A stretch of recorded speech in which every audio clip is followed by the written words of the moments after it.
Hello guys, welcome to my YouTube channel Prabhakar insights.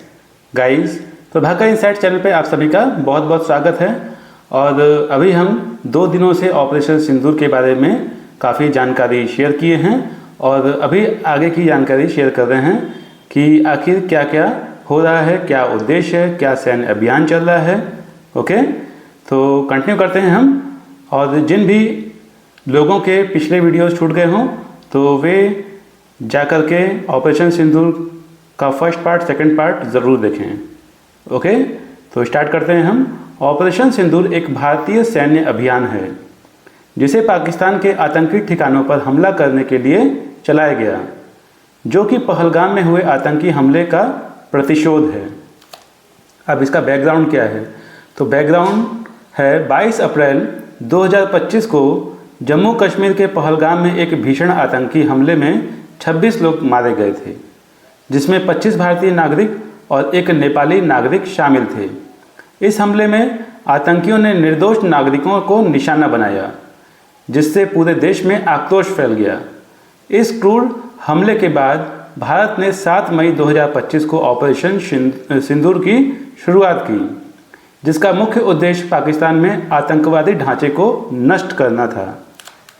Okay, अब देखिए operation सिंदूर का उद्देश्य क्या था, तो ये भी आपको मालूम होना चाहिए। तो देखिए गाइस, ऑपरेशन सिंदूर का उद्देश्य उन आतंकी ठिकानों को नष्ट करना था जिनका उपयोग भारत पर हमलों की योजना बनाने के लिए किया जा रहा था। यह निर्णय भारतीय प्रधानमंत्री नरेंद्र मोदी के निर्देशन में लिया गया था, जिन्होंने इस ऑपरेशन का नाम सिंदूर रखा। इसका नाम इसलिए रखा गया क्योंकि आतंकियों ने महिलाओं का सुहाग उजाड़ा था और यह एक प्रतीकात्मक जवाब था उन पुरुषों की विधवाओं के लिए जिनकी पत्नियों को आतंकियों ने मारा था। इसलिए इसका नाम ऑपरेशन सिंदूर रखा गया। अब देखिए कार्यवाही, कैसी कार्रवाई हुई। तो देखिए गाइस, इस ऑपरेशन के अंतर्गत भारत की वायुसेना और थल सेना ने एक साथ मिलकर पाकिस्तान में 9 स्थानों पर हवाई हमले किए। इन हमलों में बहावलपुर, मुजफ्फराबाद, कोटली और सियालकोट जैसे जगहों को निशाना बनाया गया, जहां लश्कर-ए-तैयबा और जैश-ए-मोहम्मद के ठिकाने थे। भारतीय एजेंसी द्वारा प्राप्त खुफिया जानकारी के आधार पर 24 मिसाइलों का उपयोग किया गया और करीब 70 आतंकियों के मारे जाने की पुष्टि हुई थी। इस सब के दौरान यह सुनिश्चित किया गया कि किसी भी निर्दोष नागरिक को हानि न हो। तो इतनी सारे प्रिकॉशंस लिए गए, ऐसे कार्रवाई की गई। अब देखिए, ये सब कार्रवाई की गई तो कुछ अंतर्राष्ट्रीय प्रक्रिया भी आई। क्या आई अंतर्राष्ट्रीय प्रक्रिया, तो आप ये भी जान लीजिए। ऑपरेशन सिंदूर के बाद पाकिस्तान ने अपनी हवाई सीमा को बंद कर दिया और प्रतिक्रिया के तौर पर कई बयान दिए, जिनमें उन्होंने भारत के इस हमले की निंदा की। भारत सरकार ने यह स्पष्ट किया है कि यह हमला केवल आतंकवाद के खिलाफ था और इसका उद्देश्य पाकिस्तान की सेना को निशाना बनाना नहीं था। तो ये भारत ने अपनी तरफ से क्लियर कर दिया है। अब देखिए, अब इसका निष्कर्ष क्या निकला।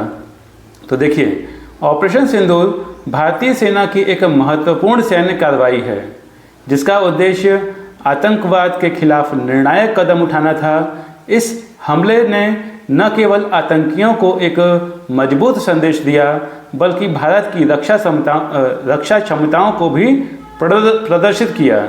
इस प्रकार ऑपरेशन सिंदूर को एक रणनीति के तौर पर और कड़े आतंकवाद विरोधी अभियान के रूप में देखा गया है, जिससे वर्तमान भारत पाकिस्तान संबंधों में एक नया मोड़ लिया है। देखिए गाइस, ऑपरेशन के बाद क्या हुआ।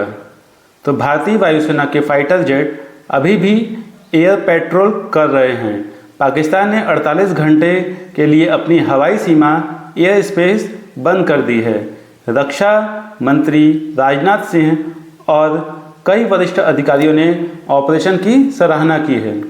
भारतीय सेना ने एक्स, जिसको कि ट्विटर कहा जाता है, उस पर लिखा है जस्टिस इज सर्व्ड, यानी न्याय हो गया। अब देखिए गाइस, पाकिस्तान की प्रतिक्रिया क्या आई है। तो तो पाकिस्तानी सेना का दावा है कि भारत ने 3 जगहों पर हमला किया, 2 POK में और 1 बहावलपुर में। हालांकि भारत ने साफ किया है कि हमले आतंकवाद के खिलाफ थे, पाकिस्तान की सेना के खिलाफ नहीं। ये मैं आपको पहले भी बता चुका हूँ। प्रधानमंत्री मोदी का संदेश क्या है? तो प्रधानमंत्री मोदी पहले ही कह चुके थे कि पहलगाम हमले के जिम्मेदारों को बख्शा नहीं जाएगा और सेना को पूरी छूट दी गई है। ऑपरेशन सिंदूर उसी संकल्प का हिस्सा है। ऑपरेशन सिंदूर भारत का पाकिस्तान में मौजूद आतंकवाद के ढांचे पर एक कड़ा और रणनीतिक प्रहार है। यह संदेश है कि भारत अब आतंकी हमलों का जवाब है सिर्फ शब्दों से नहीं बल्कि कार्रवाई करके देगा। ओके, तो गाइज़ ये कुछ करंट अपडेट्स थे जिसको कि बताना बहुत ही ज़रूरी था। वीडियो अगर पसंद आया हो तो लाइक कीजिएगा, चैनल को सब्सक्राइब कीजिएगा, बेल आइकन पर क्लिक कीजिएगा ताकि जब भी मैं ऐसी इन्फॉर्मेशंस लाऊं तो आप तक समय से पहुंच पाए और आप ऐसे ही नॉलेज को कंज्यूम करें। ओके गाइज़, तो मिलते हैं हम नेक्स्ट वीडियो में। Bye bye and take care to all of you. Thank you.